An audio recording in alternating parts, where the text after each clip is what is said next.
Well, friends, good afternoon, and it is a cold January day, and we're going to provide you with a little update on the Ram 2500 here. I promised you all that as I had things to talk about with the truck, that we would keep talking about it because people seem to be very interested in that. So we have a couple things we want to cover.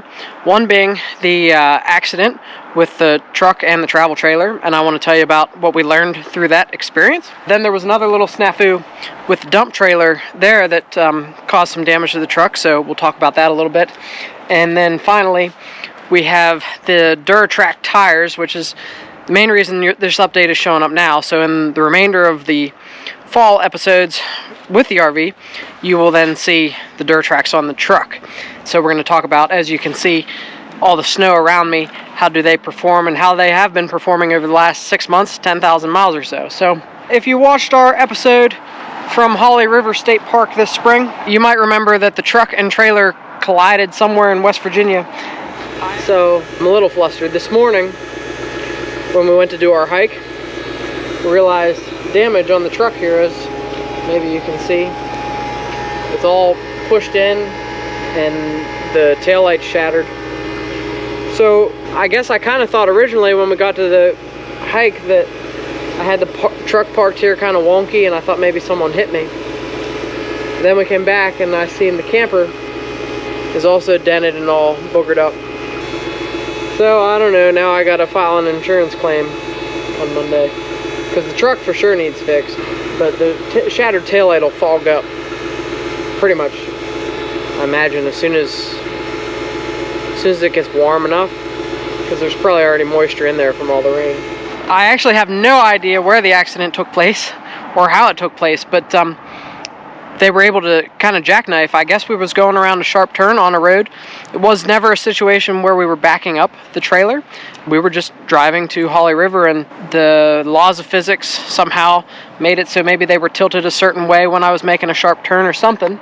The taillight got shattered by the trailer, and then this whole side panel was pushed in. So as we made our return from Kentucky in June, which would have been the last episode that you've seen, we finally got the trailer fixed after the Kentucky journey. We delayed getting the truck fixed because we needed it for that adventure, so we were able to fix it. Body shop down in Bedford, Pennsylvania is who did it. They had a real hard time with getting this crease and this stuff to line back up. They wanted to put a whole new side panel on the truck, but they were not able to do that. My insurance company wouldn't let them. We've since cut our relationship with State Farm because I was kind of grumpy that, you know, when a body shop says they're not going to be able to make it perfect and the insurance company fights them, that aggravates me. And it's not perfect, by the way, but if you do compare this side to the other side and you stare at it long enough, you'll know. But you know, otherwise I'm fairly happy with it. But the main thing I want to tell you about this whole ordeal, right? I was always told that when your trailer is attached to your truck that it's somehow tied into your auto insurance policy, and so that is actually not the case. And so I want to explain this to you, is that if we had wanted the travel trailer fixed, which I did want the travel trailer fixed, it would have been two separate claims. Would have had to pay the $500 deductible for the truck. Our trailer deductible was $1,000. And so we would have had to pay $1,500 over this little snafu. We ended up not getting the trailer fixed. Several reasons. One is, you know, when it comes to travel trailers, taking them to a body shop is nearly impossible, and, you know, we could have been without our trailer for months.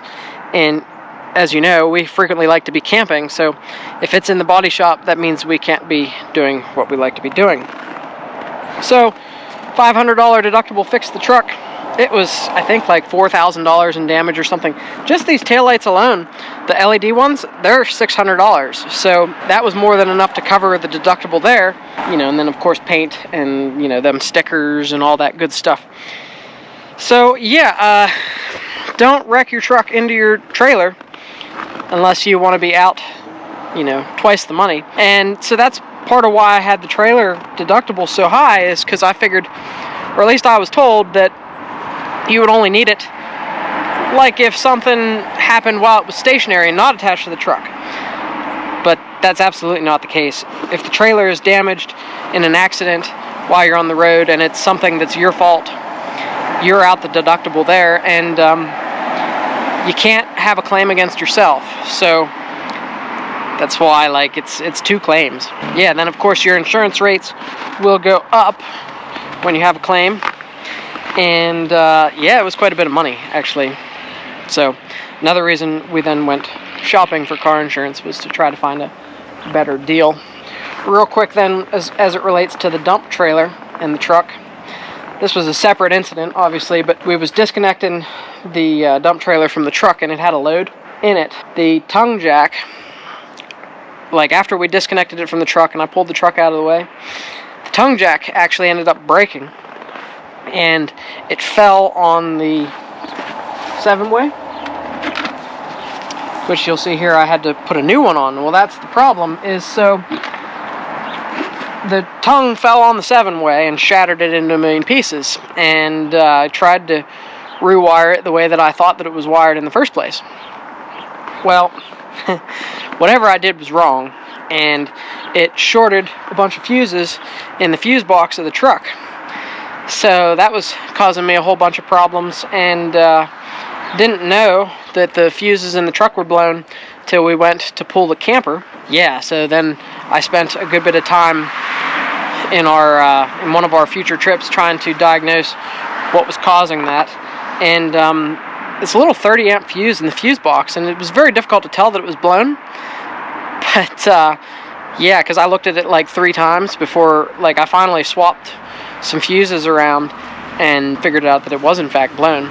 And those are a hard fuse to come by. I need to get a new one, but like they're not something that you would typically have. They're like little square things. So that's pretty much the updates there.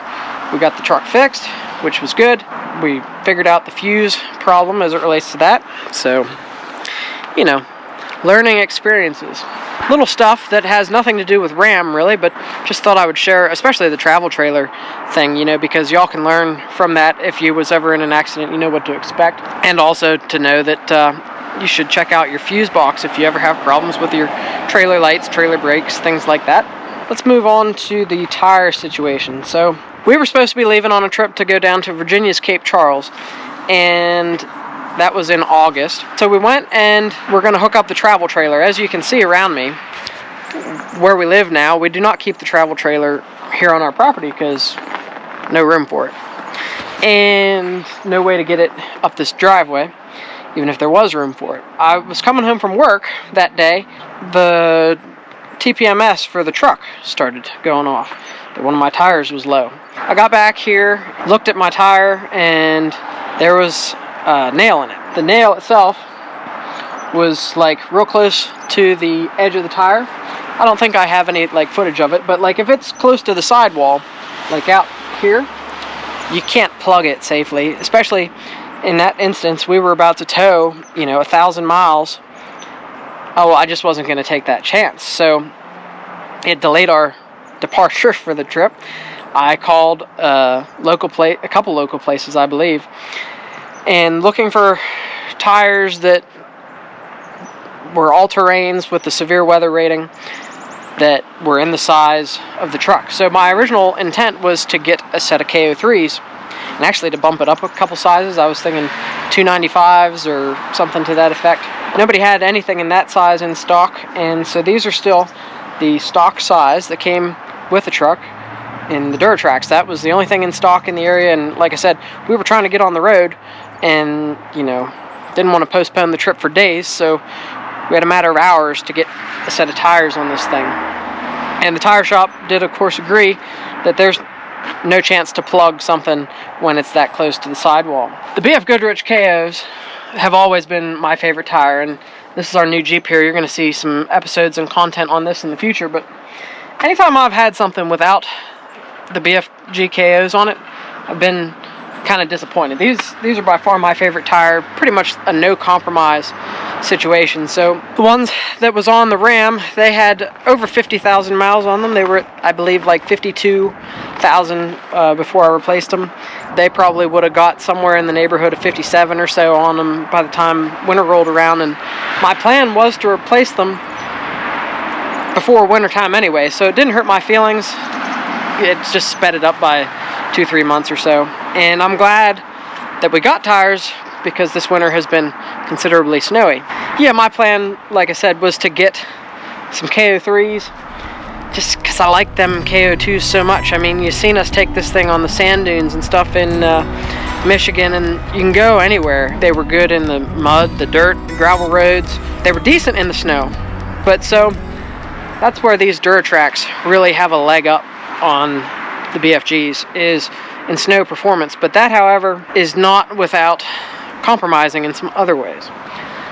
But I will tell you, as far as the Duratracs go, so last year during hunting season, I did actually get this truck stuck with the KO2s on an icy road and had to use the traction boards to get out, and it did climb out, which with just the traction boards, which is pretty good, I thought.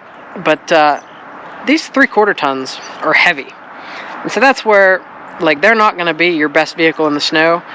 Coming from a 1/2 ton before this, like, 1/2 ton is so much lighter.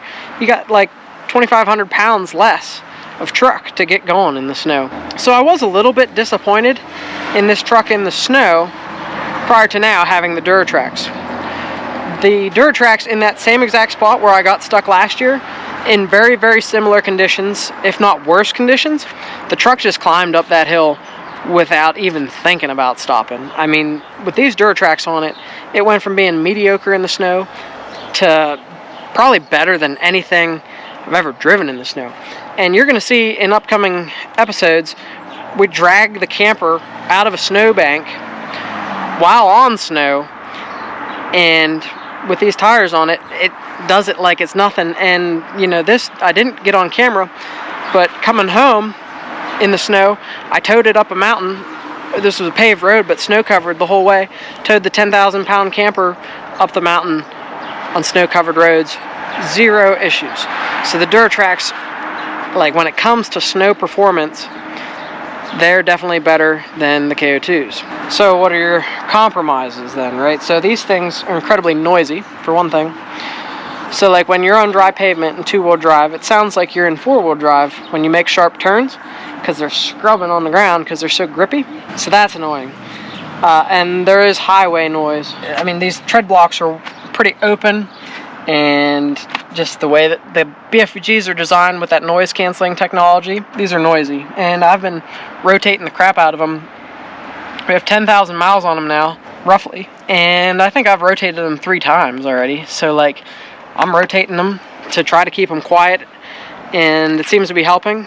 But like the BFGs, I would have only rotated them once in 10,000 miles. I mean, on the Jeep has like 5,000 miles on them, and I did rotate them when I changed the oil for the first time.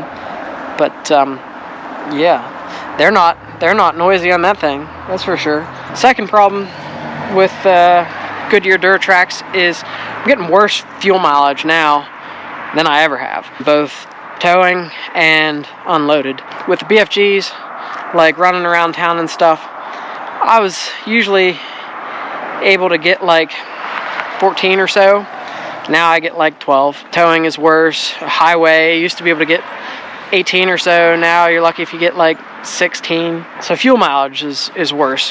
What I do like though about the Goodyear RTs, the Duratrac RTs, as comparison to the first generation, and why I never got these tires before, was because the sidewalls used to be not like sturdy, reliable sidewalls, but they have upgraded with the RTs.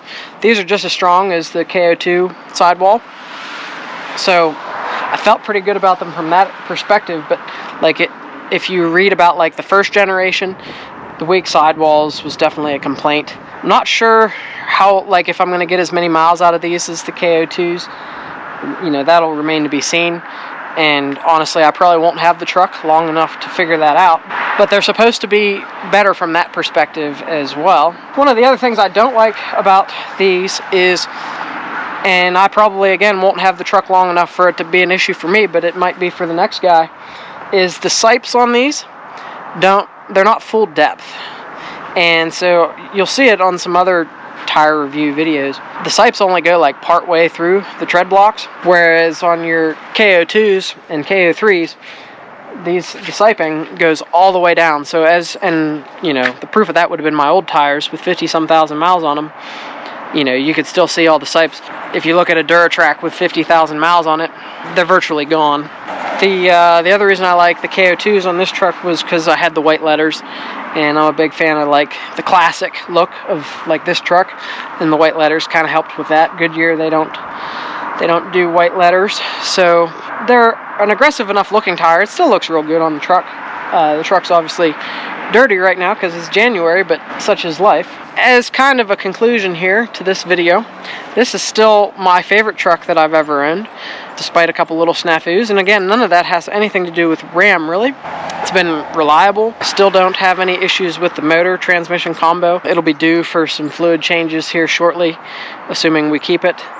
And I guess the other issue I do have with it is fuel range, which you know, we'll talk about in some future videos. It tows the camper real well, and that's what we have it for. It's a great vessel for adventure, which is why, like, I include stuff about it in the channel, right? This is the thing that takes us to all the places that we want to go, and without it, we wouldn't be able to do all these fun things. So, yeah, that's Ram 2500 6.4 Hemi update. If you are curious as to anything else as it relates to the truck, as far as like the specs of it and all that stuff, or other maintenance things that we've been doing to it, you can check out the 2 previous videos. The one where we first bought it, there's another update video from a couple years ago. Those videos can be found in our truck and RV technical playlist. So if you go to our channel and go to playlists, truck and RV technical playlist, that's what you want for everything about the truck and technical aspects of the RV and different things that we've done over the years to make things easier when it comes to the truck and RV. Look forward to a video about the Jeep and some off-road adventures with the Jeep. So that'll be a fun new aspect of the channel going forwards. And yeah, lots of RV and adventures as we keep moving on with the channel. So I appreciate you all watching. Appreciate you all subscribing and being a part of the channel, and we'll see you in the next adventure.